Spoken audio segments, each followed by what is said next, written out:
হরে কৃষ্ণ। 27শে ফেব্রুয়ারি সোমবার, কৃষ্ণ পঞ্চমী।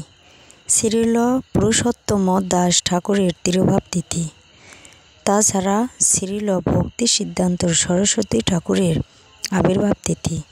শ্রীল ভক্তি সিদ্ধান্ত সরস্বতী ঠাকুর হল ইস্কন প্রতিষ্ঠাতা আচার্য শ্রীল অভয় চরণারবিন্দু ভক্তিবেদান্ত স্বামী প্রভুপাদের গুরুদেব।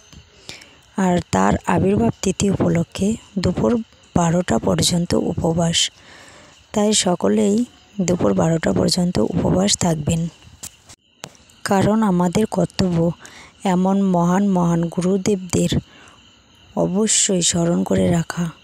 তাই তাদের উপলক্ষে উপবাস অবশ্যই আমাদের পালন করা উচিত, সেটা আবির্ভাব তিথি হোক বা তিরোভাব তিথি। তাদেরকে স্মরণ করা বা মনে রাখা আমাদের অবশ্যই কর্তব্য। তাই সকলেরই দুপুর 12টা পর্যন্ত উপবাস থাকা অবশ্যই কর্তব্য। সকলেই দুপুর 12টা পর্যন্ত উপবাস থাকবেন। শুধু তাই নয়, ওই দিন 12টা পর্যন্ত উপবাস থাকার পরে মধ্যাহ্নকালীন বিভিন্ন রকমের ভোগ যদি পারেন অনেকেই নিবেদন করবেন। সরস্বতী প্রভুপাদ ঠাকুরের চরণে আপনারা পুষ্প দেবেন এবং কৃপা ভিক্ষা চাইবেন, যাতে আপনার ভক্তি বৃদ্ধি হয়।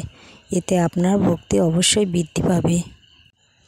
এছাড়াও 17 ফেব্রুয়ারি রয়েছেন শ্রীল গৌর গোবিন্দ স্বামী মহারাজের তিরোভাব তিথি। তাই সকলেই এই দিনগুলো স্মরণ করে রাখবেন। হরে কৃষ্ণ।